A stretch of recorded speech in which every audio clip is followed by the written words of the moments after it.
RCWR show with Lee Sanders is intended for a mature audience only. The following is an Infinity One Productions presentation, keeping it honest, insightful, and interactive.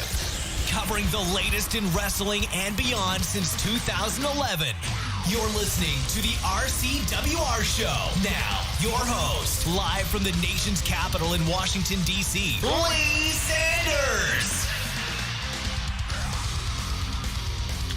And a very good Sunday night to you guys. Sunday of January 31st, 2021. It's the final day of January of this new calendar year. Lee Sanders here.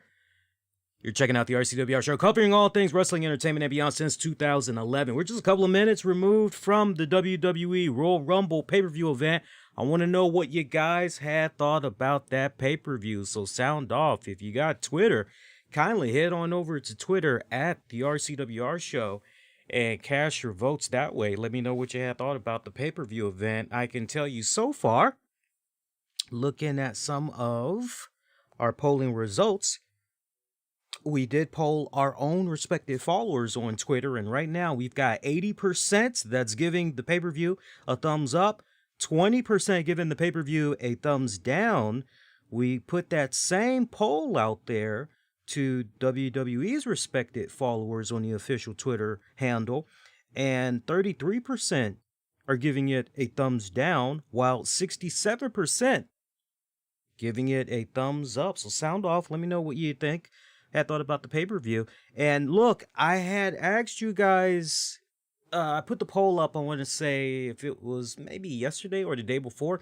I put a poll up asking you guys if you would love the ability to call into the show. And I told you guys how if we were to patch you guys into the show, the way we would do it would be via our Discord server and everything. And to sound off on if you wanted that feature to be able to call in.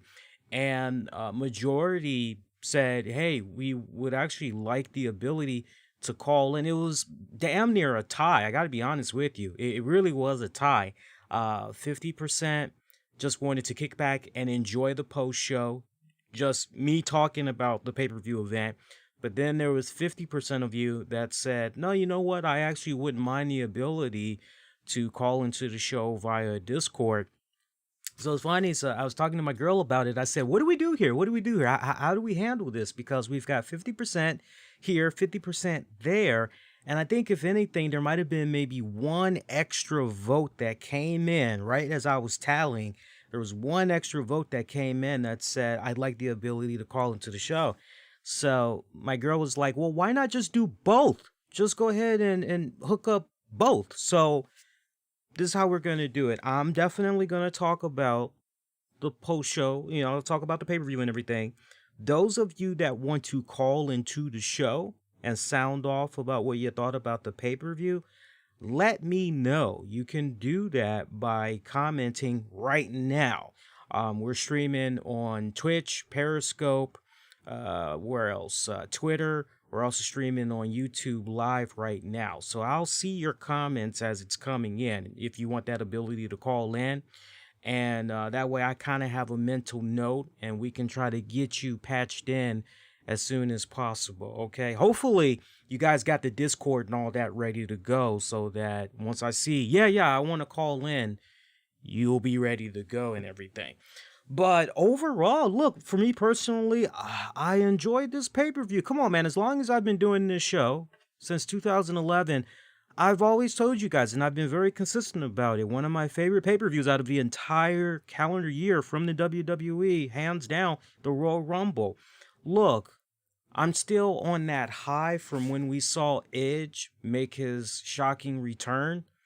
So for me, that was just, ooh. But I got to tell you, am I the only one that kind of feels as though I was a little bit cheated from that men's Royal Rumble match? I mean, I was really expecting for there to be just that one surprise, just that one. And it didn't happen. I don't know if you guys are kind of feeling that same way. Now, I'll expand upon that thought more. I wasn't expecting a CM Punk. Let me just make sure I set the record straight.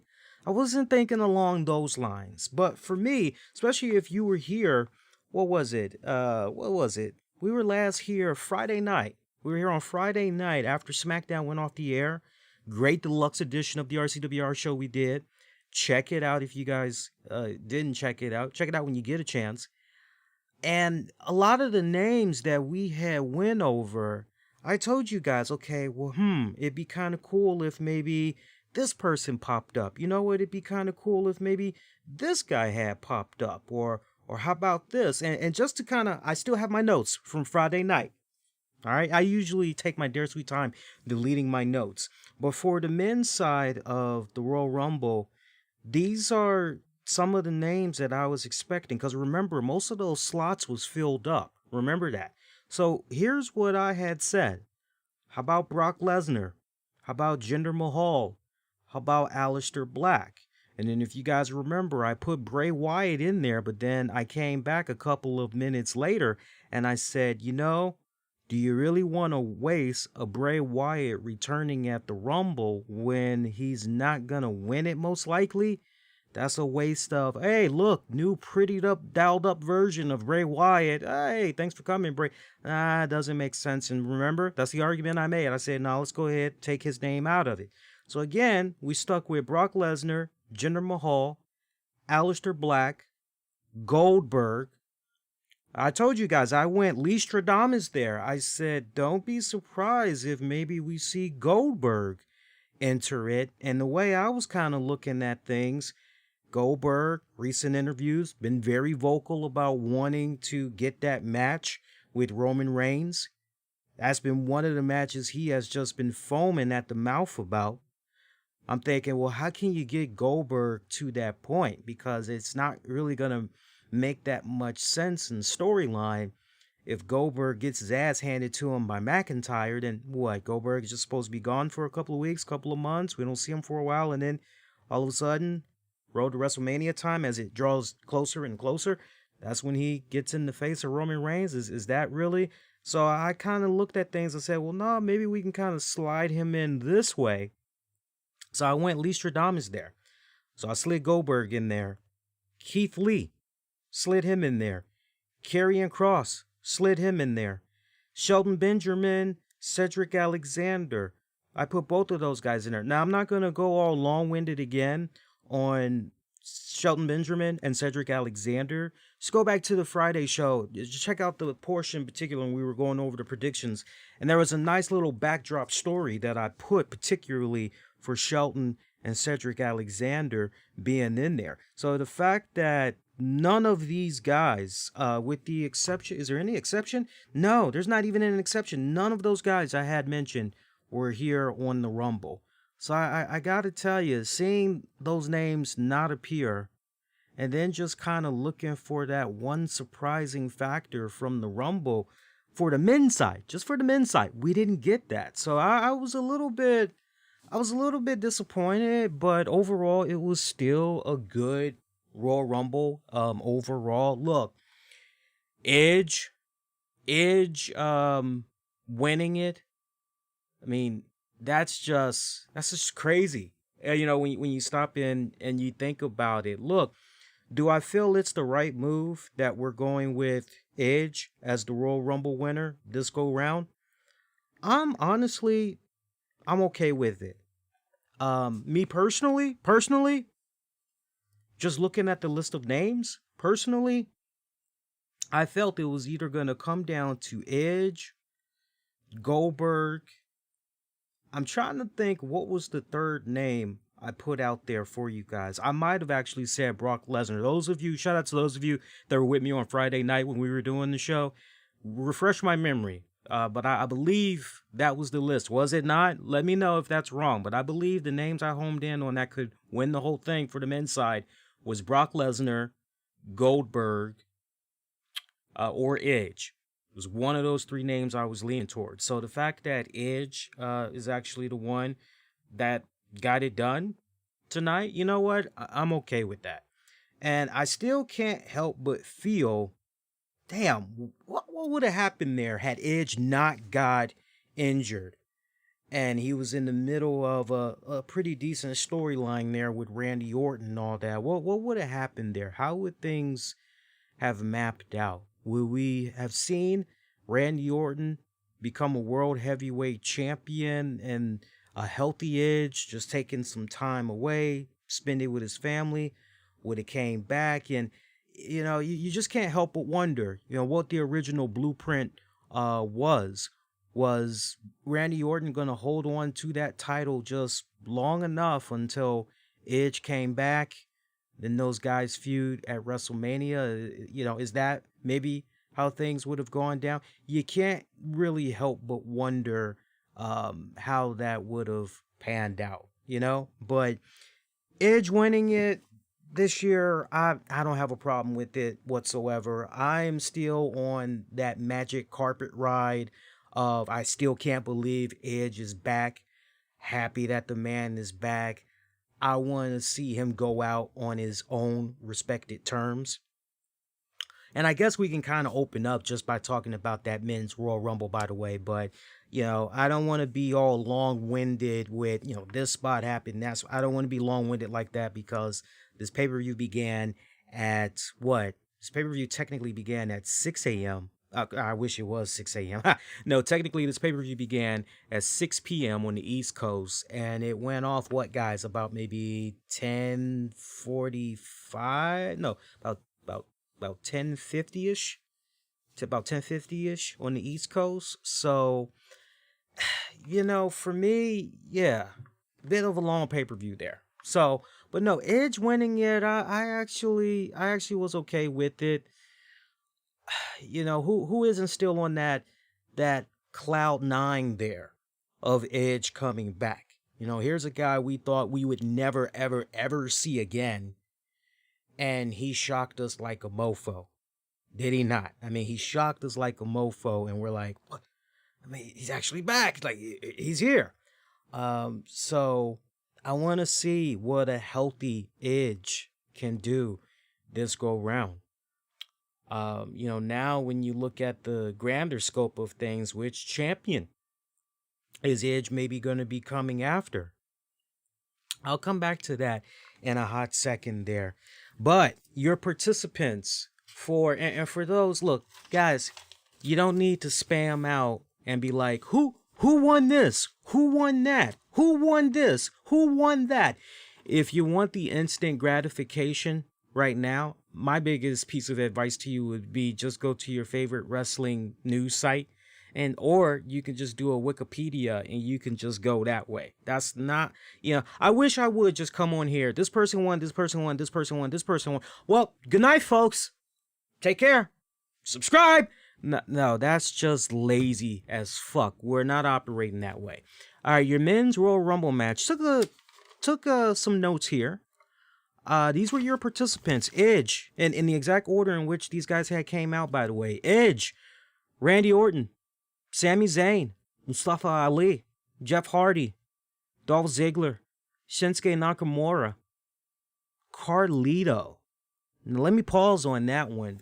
As we remember from several weeks ago, there was that special edition of WWE that came about where, legends were advertised to return and everything. And one of the legends that we saw, that we heard in the little graphics, Carlito. You're going, oh snap, Carlito. I spit in the face of people that don't want to be cool. Carlito was my boy back in the day, man. I'm telling you, I fucking loved Carlito. I remember me and my friends when it was like basically our first year in college, essentially. That's pretty much when we were introduced to Carlito, and we thought he was just the coolest fucking badass heel that you could come across, man. I mean, he had the charisma, fucking solid in the ring. Love the dude. Now, if you would have asked any of us back then if, hey, you see Carlito as a world heavyweight champion, I think if you would have polled us back then, we would have said, Carlito, a world heavyweight champion? Nah, we all unanimously probably would have said tag team champion, multiple time tag champion. Yeah, for sure. Intercontinental champion. Yeah, for sure. US champion. Yeah. Hardcore. Yeah, sure. Hell yeah. But a world champion? No. And that's not a knock to Carlito. Again, we're dealing with how it was back then in WWE and everything.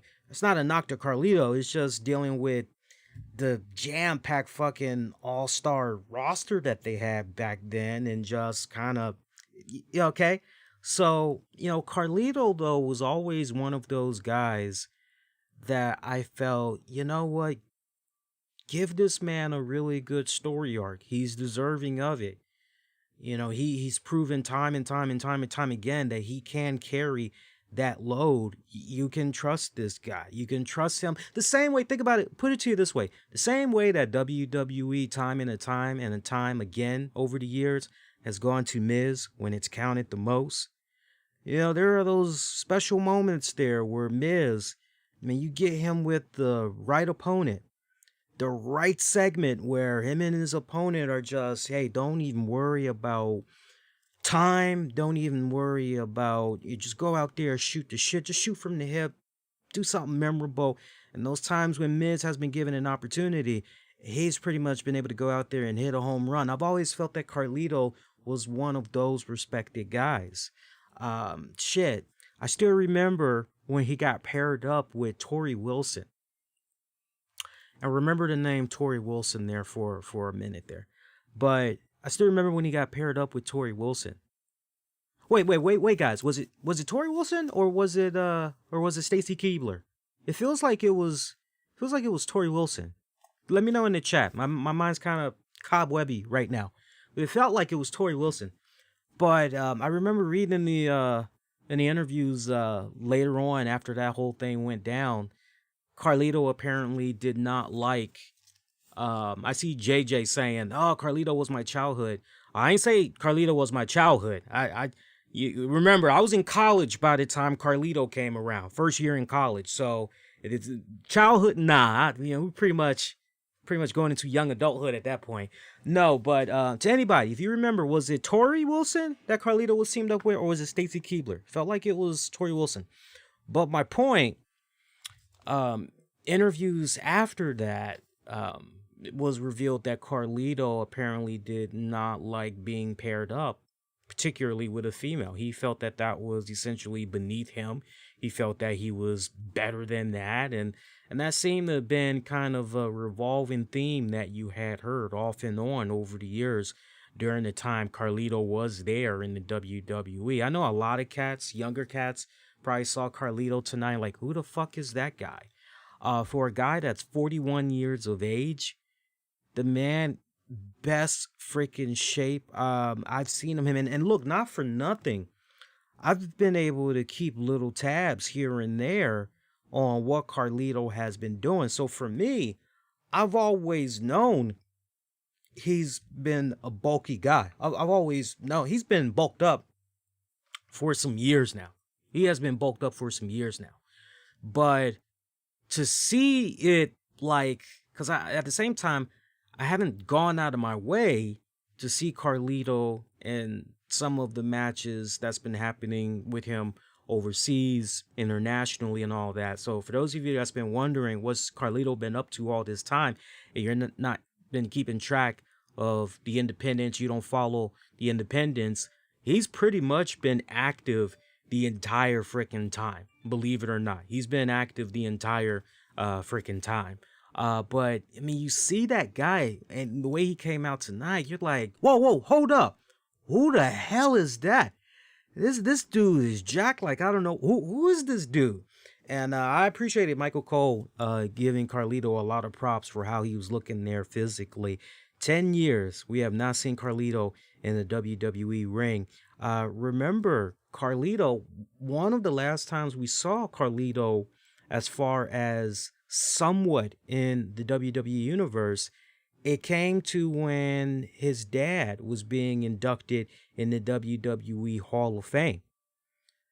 And, when we saw that moment go down, we all were kind of under the impression, okay, well, maybe this is kind of like an olive branch. Maybe at some point we're going to see Carlito, but for whatever respected reason, it never came to fruition. But yeah, Carlito has not missed a beat. Again, he's been tearing it up on the independents, going around internationally. Now, this appearance that went down tonight, was it just a one-time deal, or that's going to remain to be seen. We got to see what happens with this week's WWE programming. But remember, we saw several weeks back, he was advertised for that Legends reunion special of Raw. Reporting is out there that things fell apart with Carlito, from a financial standpoint, and that's why Carlito didn't do it. Look, take that with a grain of salt. I think, honestly, when it's all said and done, we need to hear Carlito in his own words. We need to hear why what went down several weeks ago with him being advertised didn't come to fruition. What happened? Did he have a change of heart from a creative standpoint? Or did they pull an audible and say, nah, you know what? We got the Rumble right around the corner. Why don't we have you return there? That actually would be better than just wasting it, here on this, just for you to be backstage. I'm very curious. So be on the lookout for that. Peep that out. Xavier Woods. So at this point, what's that? 1, 2, 3, 4, 5, 6, 7, 8, 9. Xavier Woods coming out at number 9, followed up by Big E, John Morrison, Ricochet, Elias, Damian Priest from NXT, Miz, Matt Riddle, Daniel Bryan, Kane making his 18th Royal Rumble appearance. He only got, by my estimation, 2 eliminations. So he still has the record for all-time eliminations in the Royal Rumble, like ever. Like when you just add them all up, he's now sitting at 45. Baron Corbin, Otis, Dominic Mysterio, Bobby Lashley, Hurricane Shane Helms. Always fun to see the Hurricane. I actually met the Hurricane one time. It was at Awesome Con a couple of years back. He was actually doing some stuff for Rob Feinstein's RF video table. And it was cool because him and his girlfriend, Hurricane Helms, and his girlfriend, they were just walking around. I remember one point I saw them, I think I saw them maybe get something from the food court at one point. And then there was another time I think I got done doing, what the hell was I trying to remember what I got done. I was doing something. I finished doing some on-air, on-location interviews or something like that. And I was like taking some pictures or whatnot. And I see Hurricane and his girl. They were just walking past. And I just made eye contact. And I just nodded my head like, what's up? And he kind of nodded his head at me, what's up? And I just kept it moving along. I like, if I see somebody that I recognize, I'm not going to do like some, holy shit! Hurricane Shane Helms! And that's exactly what had happened to him. It was funny because me and Tabby were like getting our equipment together. We're packing it up, and we see like a group of guys. Guys probably about, I would say somewhere between I would say 18 to 24. And they were just, holy shit, it's the Hurricane. And another one just went, stand back, there's a hurricane coming through. And he's looking at them and he's like, yeah, that's me. You can kind of tell he really didn't want to be bothered. So, but they kind of ran up to him and it looked like he handled it pretty good. Always nice seeing the Hurricane. By the way, if you need somebody cool to follow on social media, check out Hurricane. Hurricane always be posting some funny, cool ass shit. And if you're a fan of MMA and all that, yeah, he's definitely a sports guy. I love seeing what he says about certain joints that's going on. Definitely a football fan. All right, rounding off the list for the men's side of the Rumble, Rey Mysterio, Sheamus, Cesaro, Seth Rollins making his return. I did put a plug in for Rollins. I did mention that. And Braun Strowman. Yeah, so nothing really that you could sink your teeth into here for the men's side of things. As far as most eliminations, I've got it being a tie, but I wouldn't be surprised if you were to tell me, no, Lee, actually, Damian Priest had the most eliminations, but I have it being a tie between Big E and Damian Priest, both sitting at 4 eliminations. But again, I wouldn't be surprised if you were to tell me Damian Priest actually got 1 extra, and it's actually he that was the top dog for tonight. But I like the fact that they gave Damian Priest a pretty strong, dominating performance there. I like that. Particularly, I love the spot there I love the spot there where who was it that he went toe to toe with? Trying to think who it was he went toe to toe with at one point. Was it Lashley? Let me go back here. Let me just go back and look at these names here. There was somebody, it was another big dude that he went toe to toe with. I think it was Big E, actually. I think it was Big E that he went toe to toe with. Kind of like that spot. That spot kind of had me geeking out just a little bit. I really would have loved it if he would have lasted much, much longer so I could see him and say a Braun Strowman. I didn't see it as far as I know. So if I missed something, you guys got to let me know. But you know, he looked pretty good. Lashley, I got to give him an honorable mention. That's who I was thinking of, guys. Big E and Lashley. Those were the actual two that had a nice, but I swear Damian Priest kind of had a nice little rub in too, with one of those guys. But no, he looked pretty damn good there. Enjoyed that. Big E looking pretty solid as well. I did not appreciate Carlito being in the ring for the handful of minutes that he was in there for, and he gets eliminated by Elias. That just rubbed me the wrong way. I don't know about you guys. Again, for me, appearance, just the whole visual aspect means everything to me. I'm looking at Carlito. I'm like, who the hell is this guy? I'm like, I'm sure I'm thinking in the way that your typical WWE fan is thinking, because you see this Carlito dude, you're like, this guy's got chests and guns for days. Who the fuck is this guy? And I can just imagine the people that are just quickly going on Google and all that and trying to figure out who this guy is and everything. And so, for him to only last a handful of minutes and he gets, essentially taken out rather so quickly by Elias, just wasn't feeling that. And then Elias pretty much gets taken out quickly after that elimination. Yeah, that for me was just, Christian being in there, I'll admit, that was a nice little pleasant surprise. I didn't anticipate a Christian appearance happening. And I love the fact that we had a nice little bromance moment there between Christian and Edge. I love that. And Edge just looking on, smiling. It almost kind of felt like WWE was going for Avengers Endgame and Captain America just, all right, he's defeated. Thanos pretty much got this. And then all the heroes just start popping up all of a sudden, led by freaking Black Panther. It almost kind of felt like that when you're watching Christian come out and they're panning the Edge. And all of a sudden, Edge's faith is renewed. His spirit is revigorated, is refreshed because he sees his old boy, his brother in arms, Christian, come out there. So that was a nice little moment right there.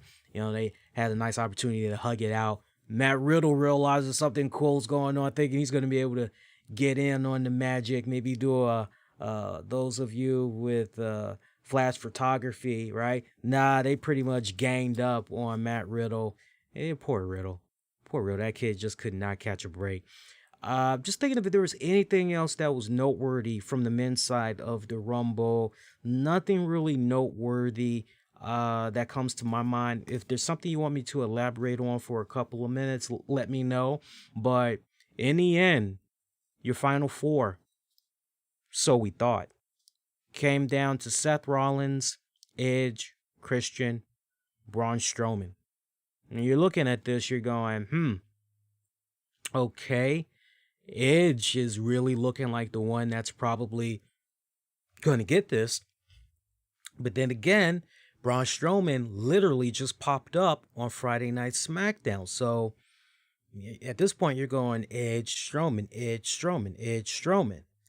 But remember, earlier in the night, some shit had went down there with Randy Orton. And you're going, oh, what's he got, an injury? What's going on here with Orton? What the hell? Orton had to be helped out to the back. This was like early on. So if you kind of had that in the back of your mind, you're already going, nah, at some point, freaking Randy Orton's going to come out there and he's going to fucking capitalize. Some point it's going to happen. So get down to the wire. pretty much looks like it's Edge that's going to be bound for WrestleMania. I'm just going through the rest of the eliminations there because I told you guys who the Final Four was. I can't remember who Edge had eliminated, but at that point, you're going, the match is over. This is pretty much it. Edge won. He's going to WrestleMania. Boom, all of a sudden, Randy Orton hits with the RKO, tries to toss Edge out of there. You know, now you remember, oh yeah, he faked an injury, didn't he, earlier? But I always remembered Randy Orton. I knew he was going to come back. I knew that. I'm sure many of you guys knew exactly what was going on there as well. Edge, Orton kept going for a couple of more minutes there. Edge getting the upper hand to officially win the whole shebang. Edge, your 2021 Royal Rumble winner. Like I said, I'm down with this. Now, as far as which champion I think Edge is going to be going after, let's remember, we've got the Smackdown World Heavyweight Champion, and we've got the Raw Champion. I don't see Edge taking on Drew McIntyre. I don't see that happening. I do, however, see Edge and Roman Reigns. I definitely see that happening. Definitely. That's where my thoughts are on that one. I guess the real question, do I even really need to tease you guys that did not see the pay-per-view? Do I need to tease you guys at this point? Do I need to say something along the lines of, depending on what happened with those other matches, is that maybe who Edge goes after? Right? You kind of got to look at it like that. Pre-show matchup, I did not see kickoff, but apparently something monumental had happened during the pre-show, which was pretty damn sad to hear, because I wanted to see badly, and you guys that checked out the Friday show, y'all heard my thoughts when it came to Shayna Baszler, but apparently Shayna Baszler and Nia Jax became the women's tag champions yet again. That went down during the pre-show as Charlotte Flair and Asuka defended the titles against Jax and Baszler. Lacey Evans, while the referee wasn't looking, she pretty much had pulled some shenanigans outside the ring. And if I remember it right, I think in the final moments, Charlotte Flair had the figure 8 applied. I believe she had it applied to Shayna Baszler. And while the referee was so focused on Baszler, trying to see if Baszler was maybe going to tap out at some point, Lacey Evans is on the outside of the ring, and she decides to pretty much clip up Charlotte, and that pretty much set up Charlotte to release the hold. And looking on distracted at Lacey, realizing what the hell went down, that was obviously a big distraction. Shayna Baszler getting the best of that. Baszler, Nia Jax, that union there, now a 2-time women's champion. So, you're looking at that. Obviously, you got a pissed off Charlotte Flair now, wanting to really stick it to Lacey Evans. What exactly is going to happen right there? But that's what had went down during the pre-show. I don't know what's going to be so different this go round, respectively, of Nia Jax and Shayna Baszler as champs. I mean, hopefully it's... Can I be optimistic? I could be. I should be. But just looking at what happened the last go round with them as champions, I'm just kind of... It just felt like they were just there. I think we can all be in agreement of it. Well, it started off to be pretty damn exciting at first. Oh, Nia Jax and Shayna. Okay, well, this is a odd but cool pairing. Okay, yeah, let's see what happens. It fizzled out rather quickly. I think we all can be in agreement. It fizzled out rather quickly. So, I don't know what's going to happen this go round. We'll see. Maybe something cool is going to happen. But that was our only pre-show matchup that we had during kickoff. So, for those of you that did not check out kickoff, you didn't miss anything else besides that. The actual card we go to now, Drew McIntyre taking on Goldberg. By the way, if you guys have been enjoying the show so far, please, I am seeing what you guys are saying in the chat, by the way. For those of you that maybe are joining us right now, or maybe you just tuned in within the past couple of minutes, We will have the phone lines open. So if you would like to be able to call into the show and sound off your thoughts on what you liked or maybe disliked about the pay-per-view, definitely let me know. And by commenting, because I am seeing the comments that's coming in. And do hang tight, because I will be opening up the phone lines. We're pretty much going to be patching everybody in via Discord. That's how we're going to do it. So hopefully you got the Discord ready to go, because we've been teasing this for the past couple of days for those of you that want the ability to call in, because we pretty much had it be a split decision when it's all said and done. But yeah, hopefully you guys have been enjoying the post show so far, and if you have been, please make sure you hit the like button for those of you that's checking out the webcast version of this show. When you do that, especially for the YouTube algorithm gods, that lets them know, oh, these people had enjoyed this piece of content. Helps them as far as recommendations, man. Don't cost you a thing, okay? It's free. Don't cost you a thing. Drew McIntyre taking on Bill Goldberg. Goldberg looked pretty damn good. I gotta tell you, he looked pretty damn good. I was actually watching this with my girl, and she said, hey, Goldberg's looking pretty good. Like, yes, I said, yeah, is it me, or does he look like he's gotten a little bigger? She's like, no, he looks as though he's gotten bigger since last we saw him in the ring. Looks to be, we both agreed it was like the best shape we've seen him in thus far. I mean, he looked pretty damn good. Was feeling the new attire that he had as well. The nice, solid black cloth boxers, kind of similar to Brock Lesnar, if you will. Had his little logo and all that. I thought that was all pretty badass. Making his epic entrance as always. Drew McIntyre following up next. Look, short match. We essentially, when it comes to Bill Goldberg, we know that essentially these are going to be little short matches. But I love the story that these two men were telling. I love the fact that pretty much all the action was going down outside of the ring before the match could officially begin. We're seeing Drew McIntyre hit Goldberg with a spear. Again, before the match even begins, you go, okay, so how exactly is this gonna really find its way back into the ring where it can officially start? What's gonna happen here? Bill Goldberg coming in on the offense eventually, coming in with his own fucking spearing the hell out of McIntyre through the wall barrier. Somehow the action eventually gets in the ring. Drew McIntyre hits a Claymore kick, goes for the cover. Goldberg somehow manages to kick out. Goldberg comes in, connects with a spear, goes for the cover. McIntyre kicks out. You're going, damn, what the hell here? So they were trading off on signature moves, finishing moves and all that. Goldberg at one point going for his jackhammer.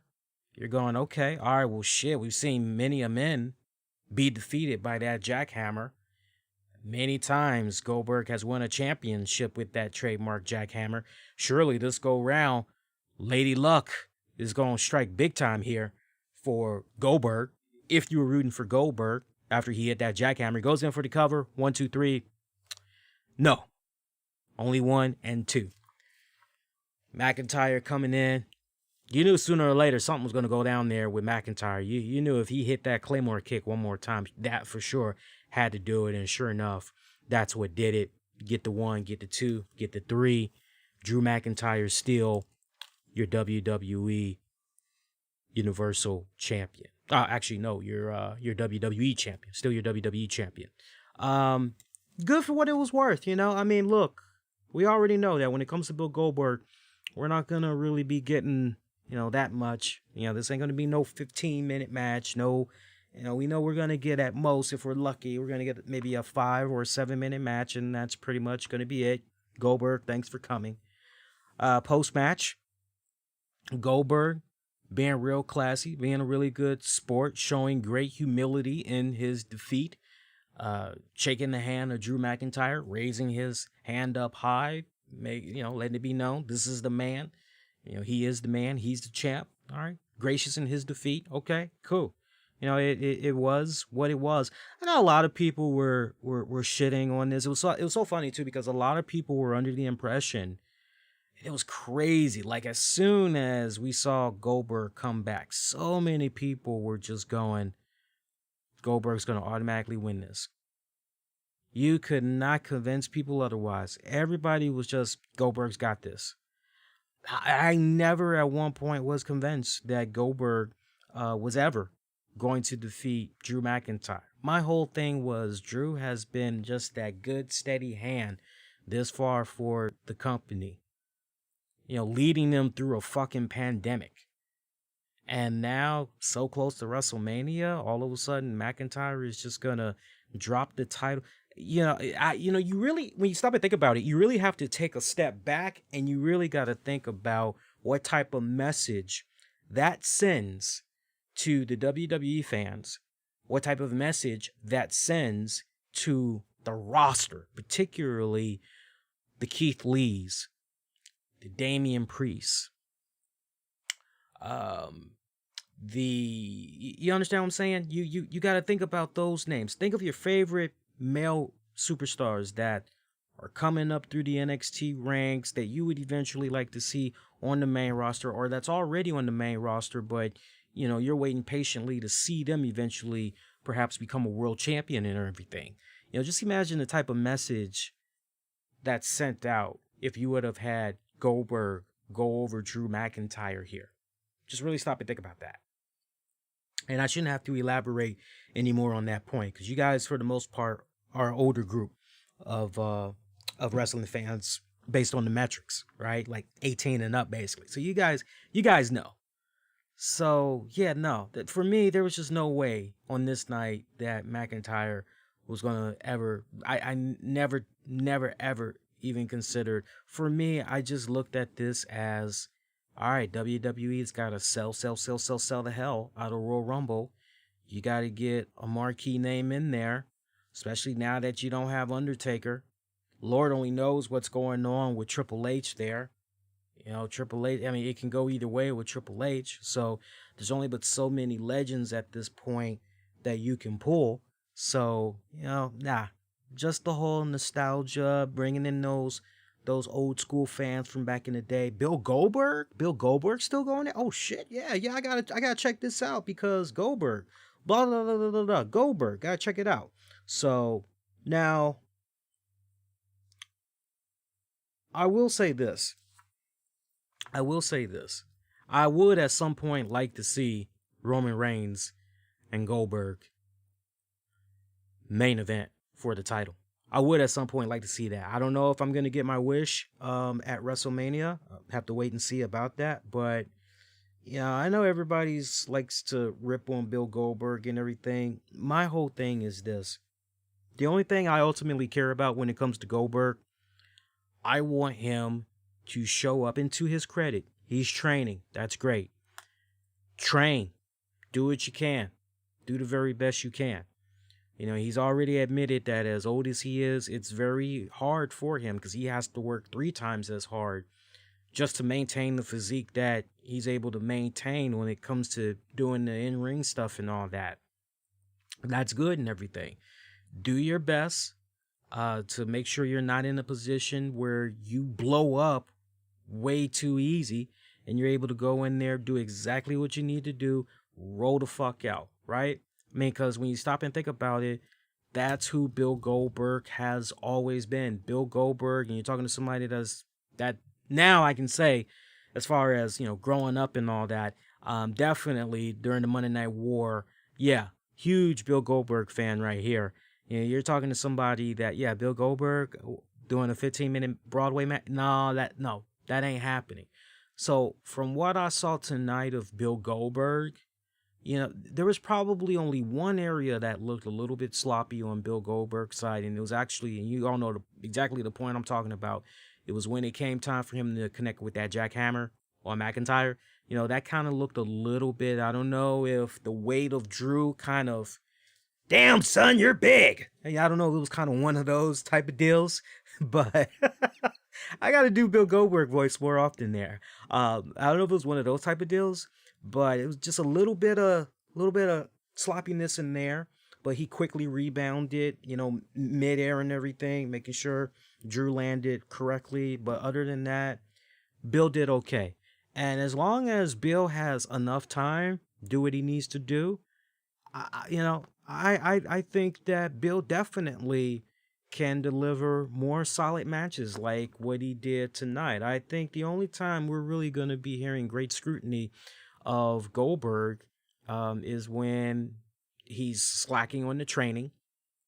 He's just botching all over the fucking place. I think that's the only time. But no, he did good tonight. He did good tonight. I think. Let me know what you guys think. I definitely felt he did good tonight. All right, Sasha Banks defeating Carmella to retain her SmackDown Women's Championship. Now, I went on record here, and I gotta say, with regards to my picks, the fact that there were a couple of surprises, because I think out of, so we had 6 matches when you include the pre-show, but I never made any predictions for the pre-show. I don't even think at the time when I was looking at the card, I don't even think that pre-show match was announced. So I was only dealing with 5 matches at the time. Out of the 5 matches, I pretty much, looks like there was 2 I messed up on when it's all said and done. And the one that I messed up, Sasha Banks defeating Carmella. I personally felt that with everything I was seeing with Carmella, since she returned this go round, I felt, wow, this girl was winning me over from a character standpoint. This girl was winning me over with her in-ring work. And let me tell you something, to be able to watch Carmella from the period of when she was teaming up there with Enzo and Cass down in NXT, and when she eventually got called up to Smackdown, and just that whole journey all the way to now, I'm just amazed at the transformation. Not so much as what's happened with her from a physical standpoint. I mean, sister is smoking, banging hot. Corey Graves is a very lucky man, I tell you. Very, very lucky man. I'm sure he knows he's a very fortunate man. But putting the looks to the side, just what she's been able to do as an on-screen character and what she's doing in the ring, she's finally stringed it all together. And man, she's got it right now. It. I got to do that Jericho thing. She's got it right now. I mean, she's hot. She's money right now. And I just felt tonight was going to be her night. I just felt it in my bones with what the little I had been seeing from SmackDown, course of the past several weeks. I felt, okay, well, if not now, then when? When do you do this? You gotta capitalize. You gotta capitalize. If you're not ultimately gonna have Carmella, go over, then what's next here? What's the end game here? What are we talking when it's all said and done? It's weird. It's a weird situation right now because based on what I've seen, just from the SmackDown side of things, Carmella is, go ahead, pull the trigger. It's okay. Like if there was ever a time, if you're looking just on the SmackDown side of things, and you're looking at certain cats, you'd be a serious hater saying, nah, forget about Carmella. I don't care about, no. You're truly just drinking that haterade. Like, no, seriously, if you're looking at what Carmella's been doing since she's been back, okay, well, if you don't pull the trigger on her now, then when? What, is her time going to come at WrestleMania? Is her time going to come after WrestleMania? What exactly are we doing here? So something to kind of have going in the back of your mind there, but I know it takes 2 to tango. I also want to give props to Sasha Banks because Sasha Banks really did a good job. I can't give all the praise as much as I want to give 100% to Carmella there. Sasha Banks, tell you what, that's a girl. All right, if she needs to bring the best out of somebody, try to have them rise to the occasion, rise to her level, she knows how to bring the best, and she really brought the best out of Carmella tonight. It's the one female feud I would say within recent years that I've thoroughly enjoyed. Like that I can easily just go back. And if you were to just pick my brain 3 or 5 years from now and you were to say, Lee, can you name some of your favorite female feuds in recent memory? I would instantly be able to say to you guys, Sasha Banks and Bayley, Sasha Banks and Carmella. I would just easily, I would be able to go that route. Rounding off the list, I would probably say, give me a second. Rounding off the list, I would probably go with... That's actually a really good question now that I think about it. Just for WWE? See, that's the thing. Are we talking just for WWE? Or are we opening up all the promotions? See, I think that's how I would have to look at that question. If we're talking just for WWE...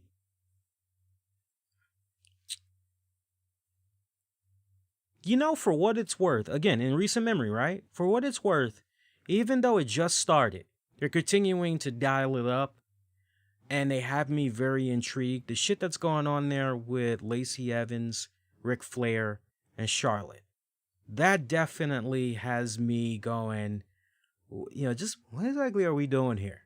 What's going on here? That definitely has me... and then I would also say, let me kind of rewind it back just a little bit, though. Let me rewind it just a little bit. I would say... Damn, because now I'm thinking about NXT. And my brain is a fucking cobweb right now when it comes to fucking NXT. If somebody wants to jog my memory a little bit and throw some female feuds that's happened within the past 2 years or 3 years, throw it out there. And if I can get my brain, yeah, that was a good one. I'll definitely give you a plug. But right now I'm picturing something with Dakota Kai, Raquel Gonzalez, and I'm trying to think who was at the oh god, what's her name, y'all? What's her name? Dakota Kai, Raquel Gonzalez. What's the girl that Dakota Kai was feuding with there for a good minute? Oh, fuck. Can't think of her name right now. It'll come back to me. I'm sorry, guys. I didn't mean to get all distracted like that. Anyway, let's keep it rocking and rolling. All right, so...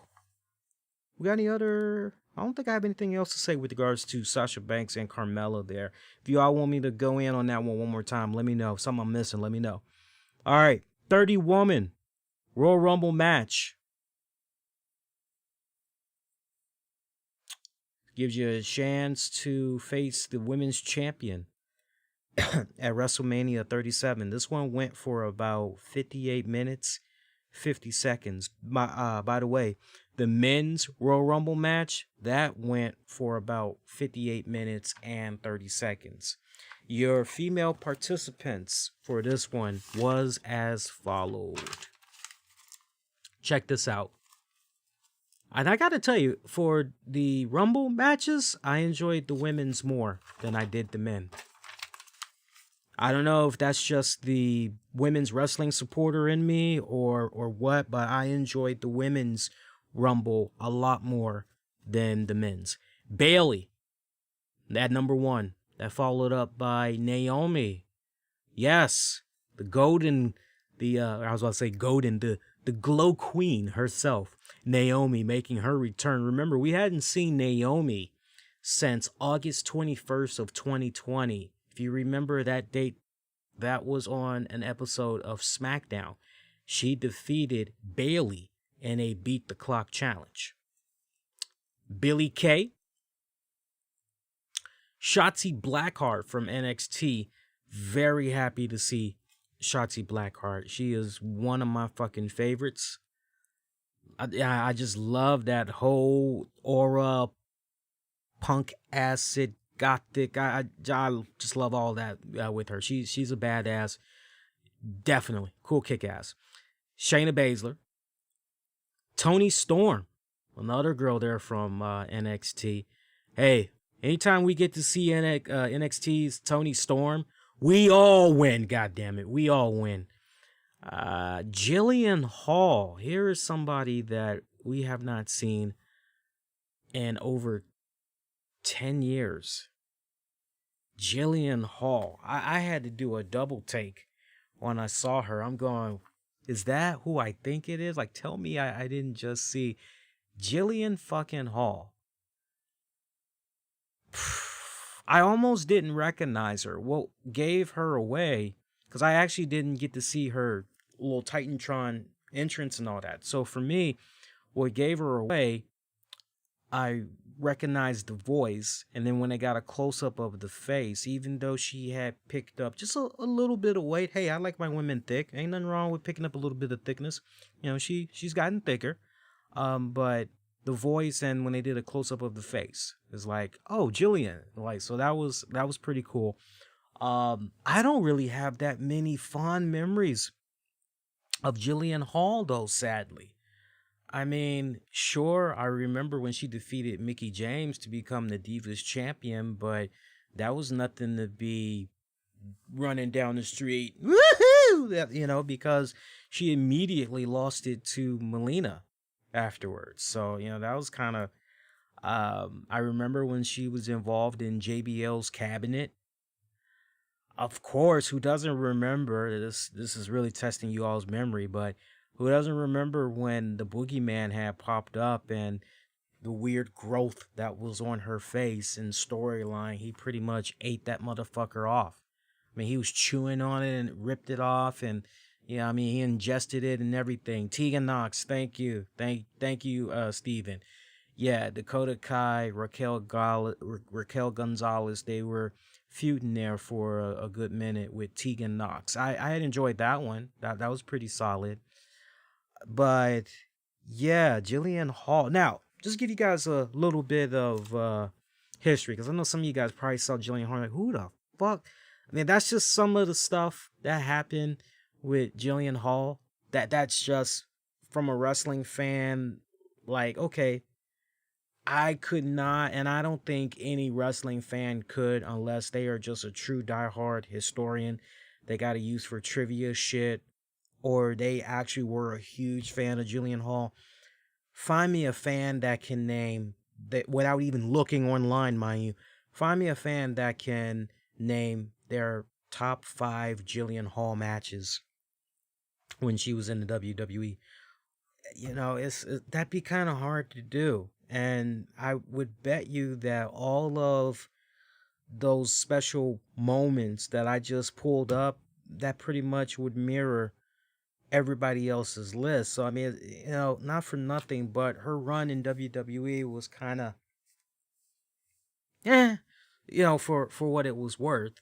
But it was definitely nice seeing her. I'm not shitting on it in any type of way. Eminem, okay, I gotta make sure I put in that plug.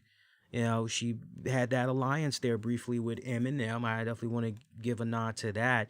Trained by Lance Storm, Fit Finlay. You know, so not for nothing, this is a girl that definitely, for the most part, knows her way around the ring. She knows the basics and all that. She had announced her retirement in 2014, so she's pretty much been retired since then. Right before that, go back to, I would say, 2012, and she actually had a dark match in TNA. And I guess it was maybe to see if, you know, maybe TNA might be interested in picking her up or whatever. Because while she was juggling that, and pretty much ever since she left WWE, she actually was wrestling for the independents for a bit. She mainly was wrestling for the XPW promotion, the WSU promotion as well, and FWE, Family Wrestling Entertainment. That's the name of the promotion. She was mainly wrestling for those cats.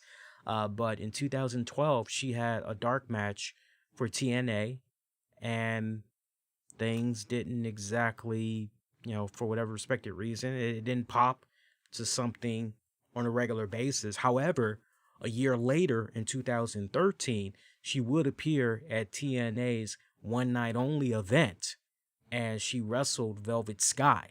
So for you TNA fans that, want to check out a little something, now, you know what? And I can't help but wonder how the TNA programming, bad habit, Impact Wrestling, I can't help but wonder how their programming is going to be for this week, because you would like to believe that, okay, they had Jillian Hall. Okay, well, how about this moment? And they pull something up with regards to that match that she had against Velvet Sky. Kind of smart marketing there when you really think about it.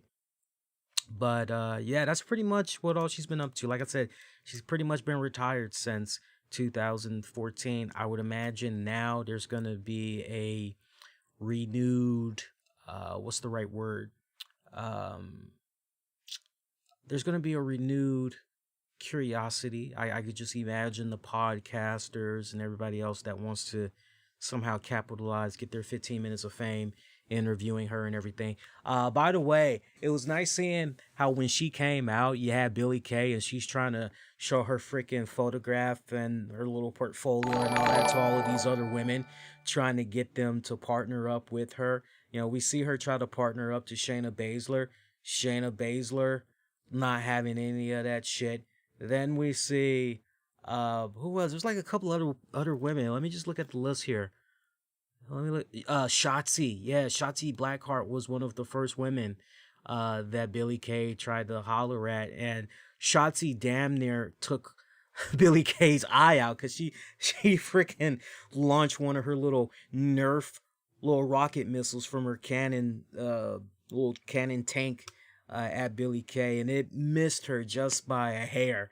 I would have loved to see what would have happened. Do you think she would have pulled a Marsha Brady moment? Oh, my nose! That would have been cool if that would have happened. But finally, Jillian Hall, when Jillian came out, you're going, wait a minute. Jillian and Billie Kay, we're walking into something kind of cool here.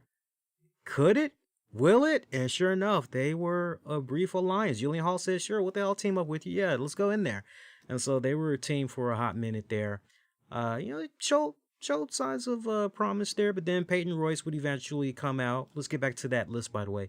Ruby Wyatt, followed up by Lisa Marie Varon, a.k.a. Tara, a.k.a. Victoria. Oh, my God. I love me some Lisa Marie Varon. I'm telling you, I have had the biggest crush on her for years. One of my favorites. One of my personal favorites, especially when you go back to the Divas era and all that. She's from that Trish Stratus, that Lita, you understand? I mean, she's from that era. Man, she was tearing it up good. I had just the biggest smile on my face seeing her make her return to WWE tonight. It warmed my heart. I loved it. I fucking loved it. I loved it. This is a woman that's had a very respected, decorated wrestling career. You look at the numerous times that she was the Knockouts champion over there in Impact. There's a fun story right there as far as Victoria goes. I would hope that somewhere down the line, WWE, if they haven't already worked on it, hopefully they're able to work something now, as they have been for previous documentaries, where they're able to license some footage from Impact and all that. I would love to see them incorporate some stuff from Victoria's time in Impact, and that'd be a nice, pretty little story to tell for a Victoria documentary. You got to capitalize on that. You just got to. I don't know what this means with regards to Victoria. Honestly, look, she can still go. That girl can still fucking go. I mean, look, not for nothing, but I'm just thinking back to the last time Victoria was an in-ring competitor, like on a at least full-time basis, if you even want to call it full-time. I think you got to rewind it back maybe, man, it feels like somewhere between 2 to 4 years you got to go. So not that long ago. And, she age hasn't really caught up with her either. That's the other thing. And I don't know how many of you guys are aware of it, but Homegirl's 49. I don't know if y'all are aware of that. She's 49. Didn't look like it though when y'all saw her out there tonight, did it? Yeah, fucking 49 years of age. But yeah, man, that girl stayed. That girl stayed tearing it up, even long after she had left WWE. Man, TNT. Thinking of that little stable there. Yeah, TNT. Miss Tessmacher. I'm getting flashbacks now, man. I'm just thinking about some of the fun shit that was going on there. The alliance with Madison Rayne. That was kind of badass too. It's a whole lot of cool shit. Feuding with Gail Kim for the knockouts. I mean, there's a whole lot of cool ass shit that went down there. If I remember right too, feuding with Mickie James. Can't believe I almost blanked out on that one when she was feuding with Mickie James in TNA. I'm telling you, man, I better see some fucking smart cross-marketing shit from Impact this week because they got a golden opportunity here. Look, for Victoria, that's a great one-off. If tonight was just a one-off, cool. But like, if I'm WWE, I'm thinking about these women that's coming up from the Performance Center and all that.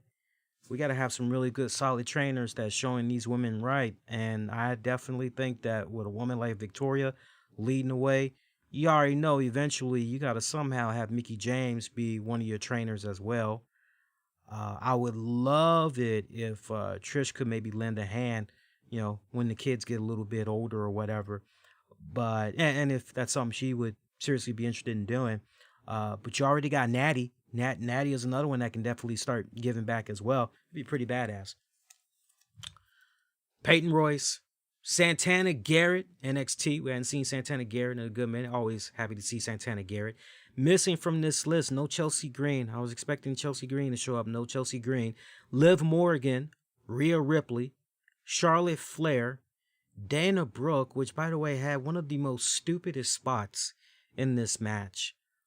First of all, I had a big problem with Dana Brooke coming in there, getting so much offense. That was way too much offense for me, yo. I'm sorry. That was just way too much. You want to have Mandy Rose, Lana, I'm all right with that. But, I don't know, man. For me personally, Dana Brooke had got way too much stupid freaking offense. Right down to the point, we're seeing her getting the one-uppings there on Rhea Ripley. Like, are you kidding me? Of all people, on Ripley? Really? Didn't like that. Then you had this silly, stupid spot that was totally unnecessary where Dana Brooke goes up to the top turnbuckle and she does this dive and she just basically, let's just all just reach up for the heavens, holding our hands up high here, and we all are pretty much going to catch Dana. Nah. If there was ever a time for some smart booking, this girl wants to try to do a high-risk maneuver from the top turnbuckle, like she's going to be owning all our asses like that, well, we're going to show her a thing or two. Yeah, go ahead, launch your ass off that top turnbuckle, see what happens. Yeah, we're going to catch you, and we're going to throw your ass out of the ring. I thought for sure maybe that's what was going to happen, but she pretty much did that move and had all those women crashing. That rubbed me the wrong way. The beautiful, the lovely Tori Wilson making an appearance. Good shit right there. Good shit right there. By the way, I love that WWE has been playing around. You saw it all throughout the night with the pay-per-view. They were playing around with, I believe they're playing around with 8K cameras or whatever, 4K or 8K cameras. Loved it. I love that ultra fucking great definition that was going on there. Pretty fucking badass.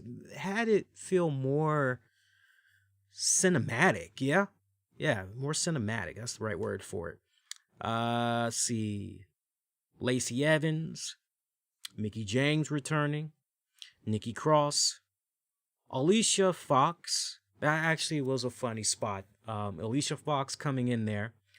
R-Truth follows up immediately behind her.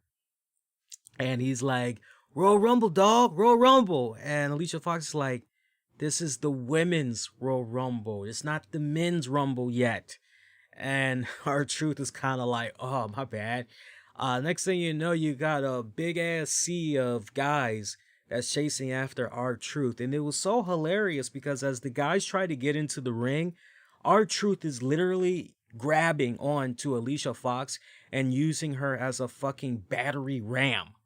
And I mean, he is just throwing her ass into the guys from entering the ring, just sending them off the apron and all that. It was hilarious shit. And it kind of seemed like she actually was starting to help him out after a while. And you're like, what an interesting, odd alliance here. Didn't last long because Alicia Fox would soon schoolboy R-Truth from behind. 1, 2, 3. She's the new 24/7 champion. And if you're kind of thinking about it, she joins a select handful of women that have been the 24/7 champion thus far. Shout out if you know the names of those women so far. But that was a nice little spot. Now, Alicia Fox did not last as the 24 champion that long, as we soon saw her get eliminated. I'm just trying to see here who eliminated her. Give me a second here. Maybe I can pull it up real quick here. No, I don't have it. I'm skimming in my notes here. Yeah, I sadly don't have who eliminated. I don't have here who eliminated Alicia Fox, but it might have been Ripley for all I know, because Ripley was on a hot streak. I'll tell you guys who had the most eliminations in a hot minute. But after Alicia Fox got eliminated, R-Truth pretty much came up from behind, pinned her, gets his 24/7 championship back that way. But wait. It gets even funnier, because after this women's Rumble match was over with, and later on during the broadcast, we see Charlie Caruso with JBL. Who was it? Was it maybe Jerry Lawler? It might have been Jerry Lawler. Peter Rosenberg. You know, they all were there, and then R-Truth pops up, and you know, we got Peter Rosenberg of all people. He says the truth. Hey, I saw your idol. Your idol is here, man. John Cena. And Truth's like, where? I just saw him right over there. Look, he's right over there. So Truth is looking for Cena, and Rosenberg just freaking does the nastiest. I mean, you swear Rosenberg was really reaching for some nuts. Like he had a craving for some serious nuts, because his low blow was just... It all was almost like, let me make sure I'm really, really fucking doing this. And I just can't help but wonder if R-Truth's balls is okay tonight. But that was one of the most nastiest, grimiest low blows I've seen in a long time. Low blows R-Truth. 1, 2, 3. Peter Rosenberg is your current 24/7 champion. At that point, you just throw the paperwork in there and you just say, what the fuck? You just say, what the fuck? I like Rosenberg though. Rosenberg is fucking cool. Good comic relief. That was good, hilarious little spot there. All right, rounding off the list of women that were in this Rumble: Mandy Rose, Dakota Kai, Carmella, Tamina. Good spot there with Tamina, Lana, Alexa Bliss, Amber Moon, Nia Jax, and Natalya. By the way, I loved it when Alexa Bliss came out. Happy-go-lucky self. She basically had the whole bird of prey. You know, she basically was Harley Quinn, Alexa Bliss, and she's all happy and giddy and everything. And you know, pretty soon a couple of girls start beating her ass, and then all of a sudden, you know, she's starting to fucking Hulk up, and you're going, uh-oh. She's having a Bill Bixby Incredible Hulk moment. Like, okay, so is all these women really going to stand around knowing what this girl is capable of with these supernatural powers and all that? Like, nah, surely they're going to gang up on her ass and eliminate. And that's exactly what happened. They pretty much ganged up on her ass and eliminated her. So she was done. She was fucking done. Good shit right there. Let's see here. Tamina had a nice... Who did Tamina have a nice little... Feels like it was with Rhea Ripley. I'm just going through the rest of the girls here. Yeah, it feels like at one point Tamina and Rhea Ripley had one of those Beast of the Beast type of moments. Bull versus bull. Kind of felt like it was one of those things. And I could have sworn at some point Nia Jax might have been mixed up in there a little bit as well. They missed one precious spot here, and I thought it really would have been cool had they gone with this spot. They missed an opportunity to have Victoria, Tori Wilson, Mickie James, Jillian Hall, and even Alicia Fox. They missed a golden opportunity right there to essentially have the divas of yesterday squaring off against today's generation of WWE women wrestlers. They missed a golden opportunity. What I would have gave to see, all those diva women from that era on one side of the ring, and then those other women, and then just that would have been badass. And I was anticipating that was going to happen. They missed out on that. If that sounds new to you, like you haven't seen that anywhere online or anything, remember you heard that here first, okay? They missed out though. That was a good spot. They had the right people. They missed out on it. A little bummed out we didn't get Trish Stratus on this card, but it was what it was. Lana, looking at the eliminations here. Let's see. Yeah, so I told you guys what happened with the women. Bear with me here, guys. My notes are a little bit jumbled up here. All right, so your final four, when it was all said and done: Charlotte Flair, Lana, Rhea Ripley, Bianca Belair, Natty. Lana got eliminated by Natalya. And not for nothing, that pretty much came shortly after Lana eliminated Nia Jax, which was just kind of lazy the way it came about, because Lana pretty much was doing a cat and mouse chase with Nia Jax. Action eventually goes back into the ring. Lana is just holding the rope for the top rope, that is, for what seems like a fucking eternity. And Nia Jax just, here I come, and just tumbles over to get eliminated. Yeah, that was just a big old hot pile of laziness for me personally. But eventually Lana got eliminated by Natty. Natty gets eliminated by Bianca Belair. So now it's down to your final three, which is Bianca Belair, Charlotte Flair, Rhea Ripley. This is okay, this can pretty much go either way now. Either one of these women could win it. And you know what? We actually would be okay with it. Although Charlotte Flair has been to the dance quite a few times, we're essentially good. We're good. For those of you that was kind of wondering, by the way, with regards to Lacey Evans, it wasn't Charlotte that took her out.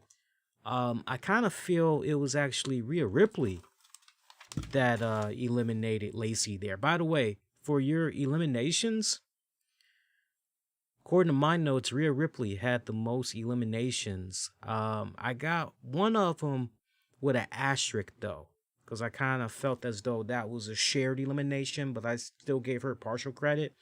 I've got Rhea Ripley with a total of 8 eliminations. I've got Shayna Baszler with 6 eliminations. So those were your two most dominant women out of the entire women's Royal Rumble match. But yeah, your final three: Bianca, Flair, and Ripley. So they're going at it for a nice little bit, and then at one point, Charlotte Flair somehow ends up outside of the ropes. Bianca, Ripley, they decide to just pretty much clothesline the shit out of Charlotte. The first go around when they double teamed, it didn't quite work. Charlotte somehow still managed to stick around, so they pretty much teamed up again. And that second go around was the charm. They eliminated the fuck out of Charlotte Flair. All right, so now you're looking at Ripley, Bianca. You're going, okay, this could ultimately go either way now. We got some new fresh meat here that's going to be winning this Rumble. Okay, cool. Let's have at it. Nice back and forth that went down between Bianca and Rhea. I didn't appreciate the whole lazy, it looks like both women, their feet could touch the canvas at the same time. Whoa! I didn't particularly care for that shit. You've just seen it spammed out so much. You feel where I'm coming from? By the way, briefly seeing Bianca Belair and Naomi spar for a bit, that was kind of cool. And I didn't particularly care for the spot there either, where because you knew something clever was gonna happen as far as elimination. You remember Shelton Benjamin? Oh, how is he able to do that? He's the fucking Spider-Man, and the fact that Mr. Spider-Man was not in the men's rumble, I'm scratching my head. But you just kind of figured that, okay, we got Naomi. We know we're going to see something kind of cool here. And I like how they pretty much had her do that coolness with Bianca being incorporated at the same time. It was kind of cool how all that had panned together. But I want to highlight those two girls because I can legit see a pretty awesome kick-ass tag team with those two girls in the near future. And it culminates in them becoming women's tag champions. I mean, the swag, the mad swag that those sisters got. Be some good shit, man. Be some good shit. All right. Final moments of this one, though. Bianca Belair, Rhea Ripley, just continuing to go at it left and right. Bianca Belair getting the upper hand eventually, coming out on top. Your 2021 Women's Royal Rumble winner. Look, I told you guys, and I have no problem eating my own words. I love it when I'm wrong. I love it when I'm wrong. I was here on Friday night, and I said to you guys, I love Bianca Belair. I would love for Bianca Belair to win it. My only gripe with regards to Bianca Belair was, can we give her more time to be built up for the WWE Universe? Can we give her an additional 4 to 5 months? Because we've done this touch and go with her. And then I've documented this many times over the show for the past several months. So I'm very consistent here. I'm not switching it up now. I've always been consistent when it comes to Bianca. My concern was that, okay, 1 minute she's on TV, and the next minute we don't see her for several weeks. It's a month or 2, 3 months. Fuck is going on with Bianca? Then we see her again, and it's all right. So that was pretty much my main concern was, okay, well, we need more time to really tell her story, really build her up. And yeah, let's come back. I said it as early as the Friday night show.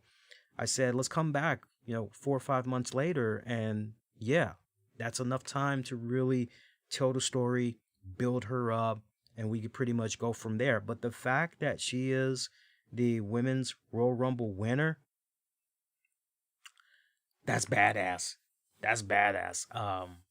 Loved her work down in NXT. One of my personal favorites. The fact that she never became the NXT Women's Champion, that just always left me scratching my head. I just didn't understand that. By the way, she lasted the longest. She lasted the longest in that Rumble match. Her official clock time, because remember, Bianca Belair, she came in at number 3. She lasted 56 minutes, 49 seconds. Take that for what that is worth. But I'm happy. I'm happy for her. Seeing her cut that emotional speech that she gave afterwards. I mean, you could just tell legit with emotion that she's happy to be main eventing WrestleMania. And it's well deserved. It is. I mean, how can anybody shit on the fact that Bianca Belair won this? How can you? Like seriously, how can you shit on this? Find me somebody that is shitting on this. And I will say to you, they must really, really hate the WWE product, because one of the main things that fans have always been complaining about, I'm tired of the same old people that's coming out of this, and winning. Let's see new stars get established. Let's see new characters be, created here, really developed, and these people that we're rooting for, let's see them get their time. in the sun and everything. I gotta tell you, look, if it would have been Rhea Ripley that would have won this tonight, I actually would have been okay with it. Personally, I would have been okay. If it would have been Bayley, I definitely would have been okay with Bayley. So Rhea Ripley, Bayley, I would have been okay with that. Charlotte, I would have had a hard time kind of, because my whole thing is, we've already, she doesn't need the Rumble just to, she can pretty much get to the championship another way, essentially. Like, so, she really doesn't. So the fact that they went with, hell, or Carmella, if you wanted for it to maybe be Carmella to win tonight, I would have been okay with that. But the fact that they, went this route, one big question that will probably have a lot of people talking is, what the hell is going on with Ronda Rousey? We see her training with this person. We see her training with that person. What's going on? Is she getting ready to make a return? What's going on? Every time you turn around, people in WWE keep invoking her name. So is she close to returning? Well, what the hell is going on here? And what did I tell you guys on Friday night? I said I'm really not that convinced there's going to be a Ronda Rousey appearance at the Royal Rumble. Now, that's not to say Ronda Rousey isn't on her way back to the WWE. I just said I wasn't truly convinced we were going to be seeing Ronda Rousey at the Rumble. That's just how I felt. So the fact that they went with Bianca Belair, I like that. It's awesome on so many levels. The girl is all that and then some. So very excited, man, look, real talk. Nothing pleases me more than when I see a person the same color as me, and I've been watching them since they pretty much entered, the wrestling business per se, and to see them where they are, nothing pleases me more than to see that. I love it. I just love it on so many levels. I do. So Bianca Belair, my sister, congrats. Because I think the last time I was this excited, I think the last time I was this excited, Keith Lee, and then before Keith Lee, I for sure was feeling the Kofi. I didn't see that coming. The Kofi one, that really got me. And then before that, Naomi. When Naomi had her big WrestleMania moment. That was pretty awesome as well. All right, we got one more match to talk about. Then we're pretty much done for the night. But you guys keep the comments going. Again, if you guys would like to call into the show, now that we're pretty much winding down, now's the time. You guys can just post in the comments. I am seeing what you guys are saying. And you can let me know if you want to call in or not into the show. And that way we can have everything ready to go when we get ready to launch the Discord for you guys. One more match to talk about. Last man standing match. Last man standing match. Roman Reigns defending the WWE Universal title against Kevin Owens. Great last man standing match. Excellent. That match for me was just, I was wondering what they were going to do with this. Because, you hear last man standing match, and one of the first things that clicked in my mind when I get into this matchup was, so are these guys going to somehow take the action into all of those monitors? Because we've yet to see two wrestlers go through those monitors there. When I say go through the monitors, I just mean, just fight through, the spaces between the monitors where the fans are for the Thunderdome experience and all that. And sure enough, leave it to Kevin Owens and Roman Reigns to make it so. I like that. It was a damn good last man standing match. I appreciate the creativity last man standing match. Just from the point of what I just mentioned, how they were fighting through all the little screens and all that, and then eventually the action somehow goes to a upper area a freaking upper area where you have a cool ass 6 spot, where both men essentially go, and then the action somehow goes into the back, and you see, WWE has another cool ass little ring here in this little disclosed remote location, nice little quiet area. What's going on over here? Did anybody else think, though, let me ask you, did anybody else think that at the one point when Kevin Owens had got on that forklift and, he was operating the pallet jack, did anybody else think, okay, this is how Kevin Owens is going to become the new fucking Universal Champion? He's going to fucking bring that fucking pallet pike down on Roman Reigns. He's going to hold that motherfucker in place. All right, 1, 2, 3, 4, 5, 6, 7, 8, 9, 10. That's how you become the new Universal Champion. I was so expecting that spot to happen, and it didn't. And instead, we get the spot where Kevin Owens just pretty much elevated, that part of the forklift there. While he's operating that vehicle, he just operates it so he can essentially climb it and do a freaking swanton bomb, basically. I'm like, man, I mean, it was still a good spot, don't get me wrong, but it's a last man standing match. The whole point, you got to make sure your opponent does not fucking rise, right?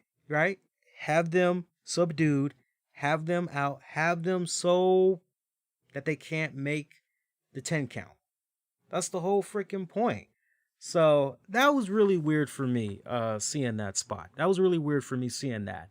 The spot though where Kevin Owens eventually gets the fucking handcuffs on Roman Reigns, that was brilliant. Holding him down, so although they didn't do the spot where I would have liked them to do the spot when it counted the most, the shit with the handcuffing of Roman Reigns. Okay, Roman Reigns needs to somehow be able to get up on his 2 feet before the ref counts to 10.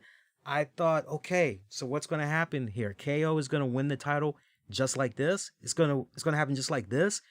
And right when the ref is about to get to 10, Roman just grabs that fucking referee and pretty much grabs him and rams him head first into that structure that Roman was handcuffed to. That was a brilliant fucking spot. That was good booking right there. I love that. But now you're looking at this and you're going, so what happens now? Now what are we doing here?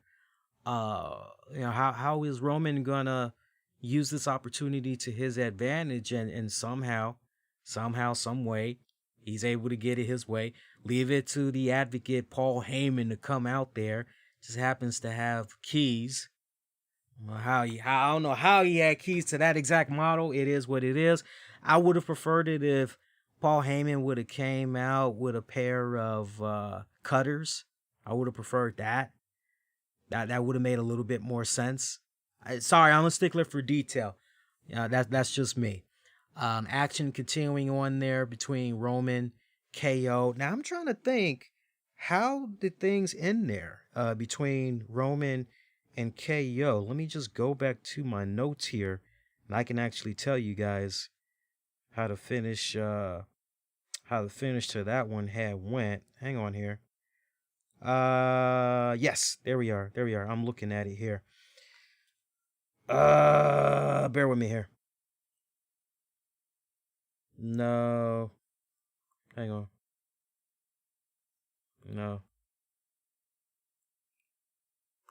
No, I didn't write down how that finish had came about for Reigns retaining the title. If somebody wants to jog my memory real quick, go ahead. But once Paul Heyman came out, got the cutters, essentially with keys to Roman, getting him out of there. I mean, that pretty much was it. It's coming back to me. Roman pretty much had put that trademark sleeper hold of his. Go to sleep, mother lover. He pretty much had put that trademark hold he's been doing as of late on Kevin Owens.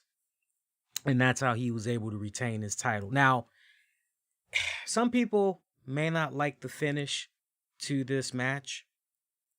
Here's the thing. you shouldn't like the finish to the match. The Last Man Standing match overall was a great Last Man Standing match. But if you have issues with the finish to the match, you should have a problem with the finish to the match on these grounds. On these grounds. We fucking see The Miz and Morrison earlier in the night. Miz is walking around teasing the hell out of that Money in the Bank briefcase. Remember? By the way, the little spot there with Bad Bunny, Booker T. Look, man, I gotta be consistent. I watched an all-new Saturday Night Live. Well, we're now in Monday morning, but I watched a new Saturday Night Live over the weekend. The musical guest was Machine Gun Kelly. Never heard Machine Gun Kelly's music before in my entire life. Heard about his rep, which a lot of people tanked the hell out of him. So that's what I mean by I heard about his rep. A lot of people didn't like his music. So I'm watching about the first 30 seconds of his first song that he's performing on SNL, Machine Gun Kelly. Instant channel changer. Instant channel changer. And I let my voice be heard. I say, hey, look, sorry. Machine Gun Kelly fucking sucks. Mad respect if you like him, but that ain't my cup of tea. I had to change the channel. Bad Bunny, hey, probably a lot of people that like his music. That's cool. Not a fan of his music. Don't care for his music. I just don't. You can tell me till you're blue in the face, oh, but, you know, he had the most downloads in 2020. He's just as popular as The Weeknd. He's just as popular. That don't mean nothing to me. I just didn't care for the music.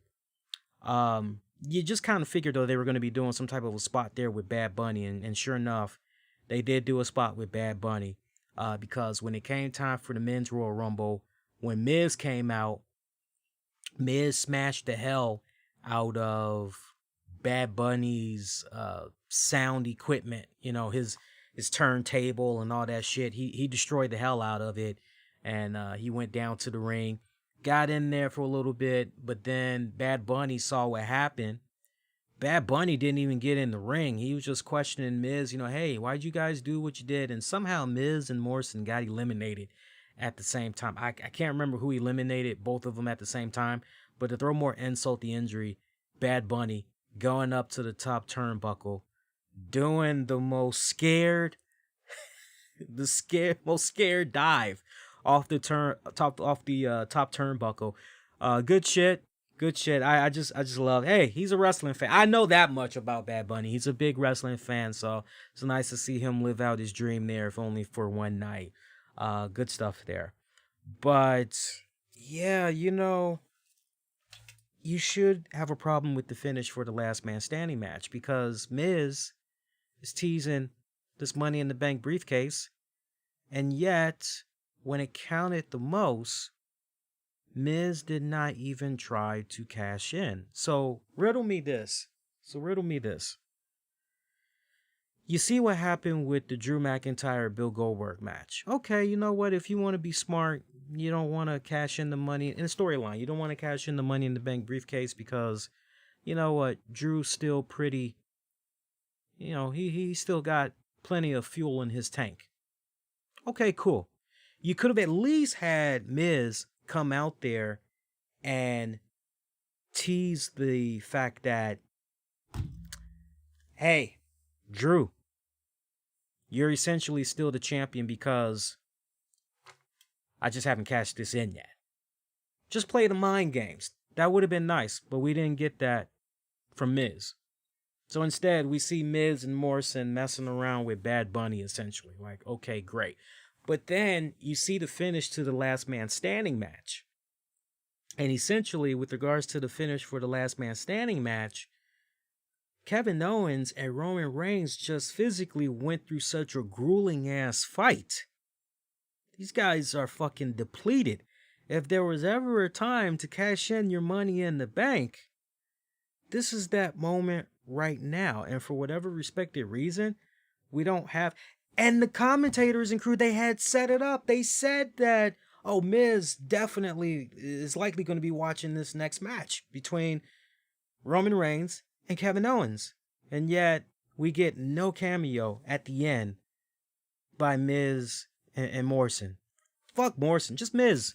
We don't get a cameo from Miz. Hell, even if you weren't gonna have there be a successful cash in, just freaking have Miz show up with the Money in the Bank briefcase. And you got Paul Heyman just interjects, trying to buy his client and Roman enough time to get to his feet. Roman gets to his feet, start talking mad shit to the Miz. Miz just smiles with his Money in the Bank briefcase, runs in the opposite direction. That's it. That's it. So that for me was just, yet Miz comes out and he can destroy a fucking turntable. They are really making Miz this go round come off as one of the most wackiest, bipolar Money in the Bank briefcase holders in recent memory. That's just how they're really making him come off. Yeah, so if you're going to complain about the Last Man Standing match, that's the focal point that you need to be coming in on. But I would say the Royal Rumble, overall, it gets a thumbs up from me. I enjoyed it despite some of the areas that I had a little bit of concern with. Overall, pay-per-view, very enjoyable. If you didn't get a chance to check it out yet, you're definitely going to enjoy it. And I tell you what, if you're as big as a Bianca Belair fan as I am, when you watch her story, you're really gonna just be coming away. If you didn't get a chance to watch her documentary story on the WWE Network, and I'll be talking more about that on Monday because I did finally get a chance to see it. I'll talk more about it on Monday, but you just can't smile and root that girl on. Once you know her upbringings and all, you just can't help but, there you go, sister. Go ahead, rock on. This is your time. You got it. You got this. You just can't help but root her on. But yeah, I would say the Royal Rumble definitely gets a thumbs up. Let's see what you guys had said via Twitter again. And for those of you that don't have Twitter, you can definitely sound off your thoughts about the pay-per-view in the comments. However, you're checking out the show live right now. This is that time. If you guys want to go live, let me know. And we'll patch you into our Discord that way. All right, but let's see what we got here. Once again, Twitter at the RCWR show. Polled our own respected followers, and you all said the following: 18% giving the pay-per-view a thumbs down, while 82% are giving it a thumbs up. Polled WWE's fans on the official Twitter account: 36% giving the pay-per-view a thumbs down, 64% giving it a thumbs up. So good stuff right there. I see a question being asked about no crowd at the events. It is what it is. I can counter that by asking, well, what did you make about early on in the NFL season? There were no crowds. How about for the basketball games? NBA, there's been no crowds. Look, the world's going to revolve. We got to do what we got to do. And I think as a whole, not to get too long-winded with the topic, because I really want to just Royal Rumble specific, but in a nutshell, if you're really paying attention to checking out an event, like, perfect example, all this NFL season, when I've been watching football, the fans have been the last thing that's been on my mind. And that's the God's to honest truth.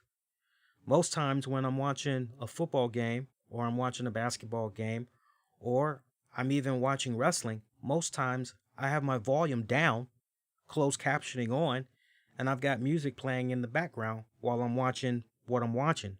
So for somebody like me, the fact that there's no crowds in attendance, it doesn't really mean anything to me because I'm not tuning in to that particular sport to hear the crowd.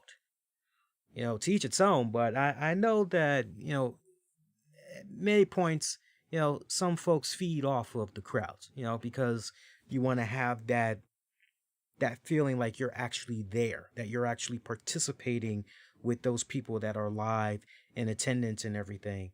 But for me, I really haven't, you know, that's not something that I just go, oh, wow, there's no fans.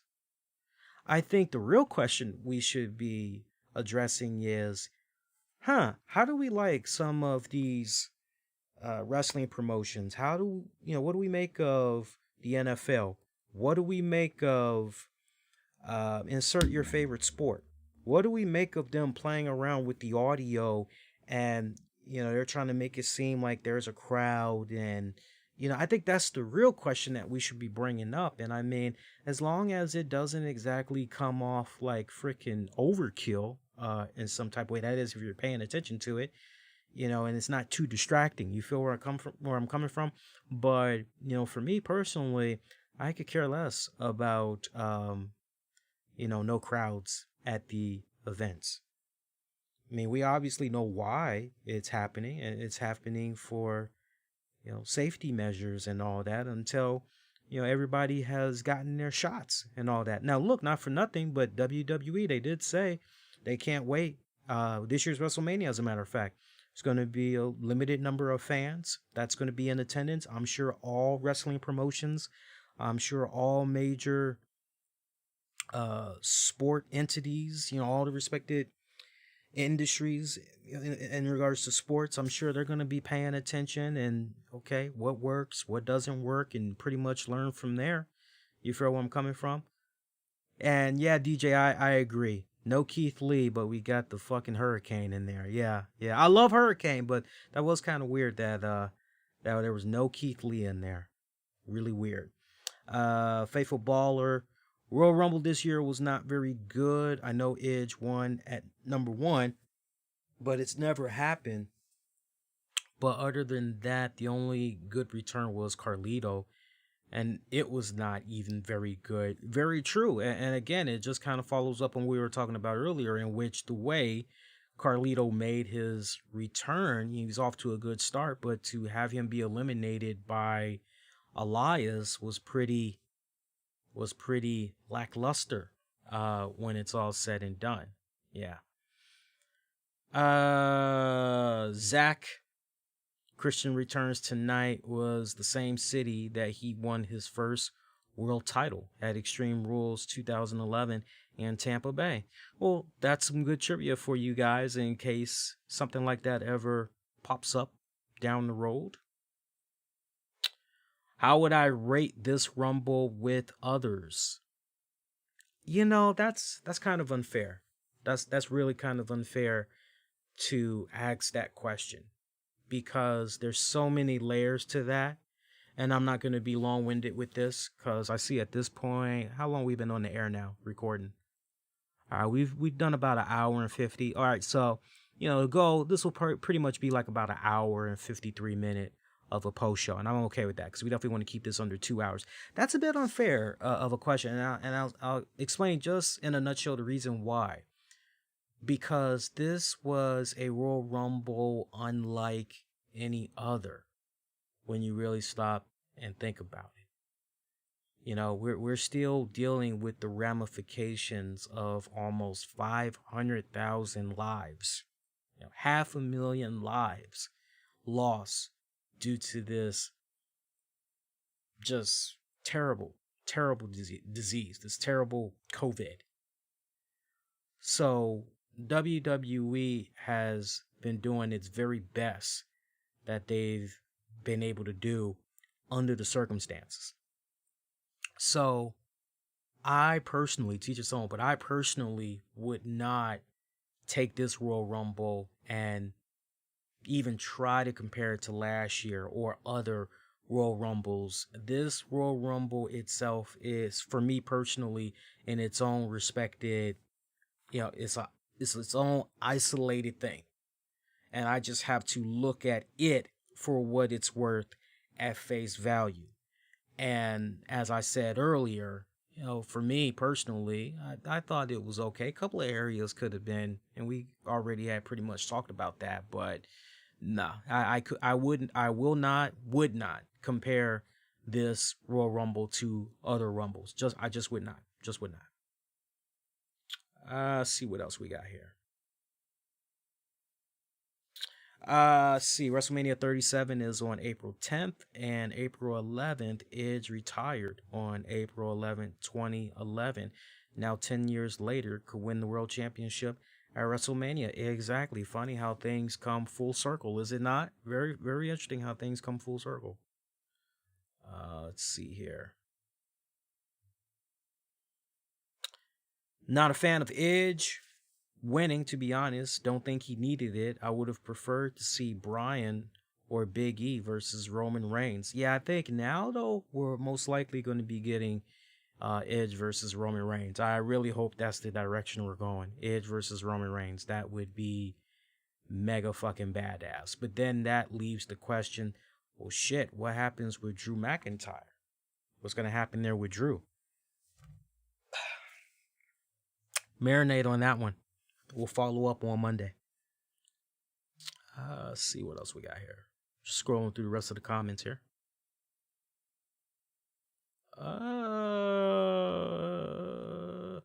Would have been nice to get at least one surprise, is what Jackie is saying.